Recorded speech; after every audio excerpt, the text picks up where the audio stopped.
జరుగుతుందని చెప్పి అందరూ కూడా రాజ్యాంగం అప్పుడు చదవడం బాగా అవలంబించి రాజ్యాంగం చదివించిన తర్వాత బాబా డాక్టర్ బిఆర్ అంబేద్కర్, భీమ్రావ్ రామ్జీ అంబేద్కర్ బాబాసాహెబ్ని ఆయన జయంతి సందర్భంగా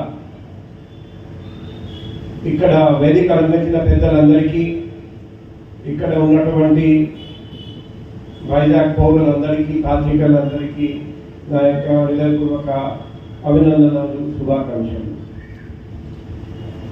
డాక్టర్ బిఆర్ అంబేద్కర్ గారి జీవితం నుండి మనం చాలా విషయాలు నేర్చుకోవచ్చు. ఆయన చిన్నప్పుడు ఒక కథ నేను విన్నాను. చిన్నప్పుడు ఒక స్కూల్లో ఆయన చదివాడండి. ఆ స్కూల్లో అంటరానితనం ఏ స్టేజ్లో ఉందంటే, నీళ్లు త్రాగాలంటే ఒక పియాన్ వచ్చి నీళ్లు ఇవ్వాలి, లేకపోతే నీళ్లు దొరకవు, ఎవరు పెట్టాడండి. అప్పుడు ఆయన తర్వాత ఆయన ఒక పుస్తకంలో రాశాడండి, పియాన్ ఉంటే నీళ్లు ఉంటాయి, పియాన్ లేకపోతే నీళ్లు ఉండవు. ఆ పరిస్థితి. ఆయన అంటరానితనం, అస్పృశ్యత, కుల వివక్ష చిన్నప్పటి నుండి చూసి జీవితం అంతా కుల వివక్ష, అంటరానితనం నిర్మూలించడానికి పోరాడాడు. ఆయన చదువు గురించి ఆలోచిస్తే మనం ఆశ్చర్యం అయిపోతాం. కొలంబియా యూనివర్సిటీ నుండి ఏమే పిహెచ్డి చేసి తర్వాత లండన్ స్కూల్ ఆఫ్ ఎకనామిక్స్ నుండి చదివి, అంటే నేను జీవితంలో బయటికి వెళ్ళి డిగ్రీ సాధించడానికి ఆ కెపాసిటీ నేను ఆశించినా కూడా నాకు రాలేదు. చూడండి, ఆయన యుఎస్ నుండి కొలంబియా యూనివర్సిటీ, యూకే నుండి లండన్ స్కూల్ ఆఫ్ ఎకనామిక్స్, నా best universities of the world, అక్కడి నుండి చదివారండి. అంటే ఆయన ఎంతో గొప్ప వ్యక్తి. తర్వాత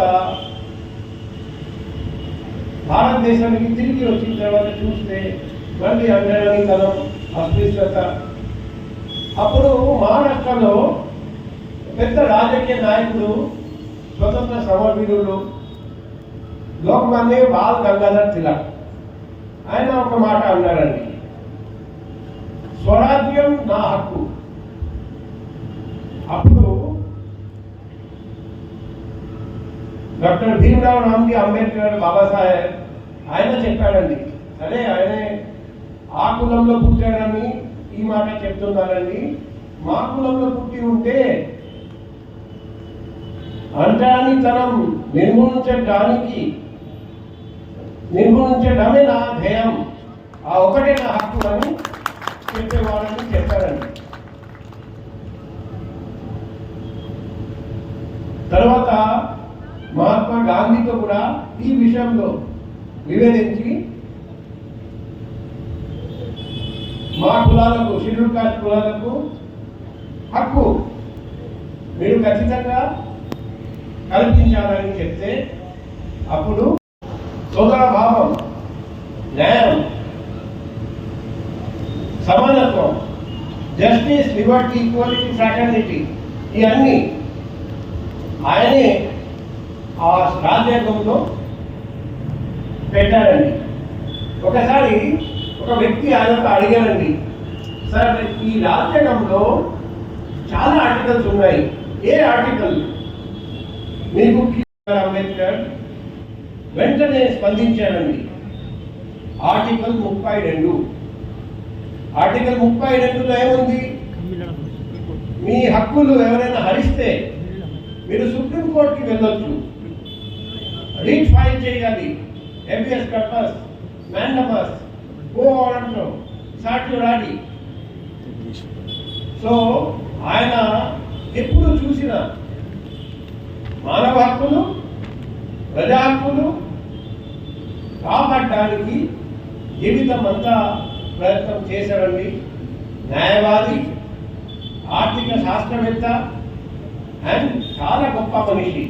ఆయన జీవితం అంతా త్యాగం, ప్రజల కోసం త్యాగం.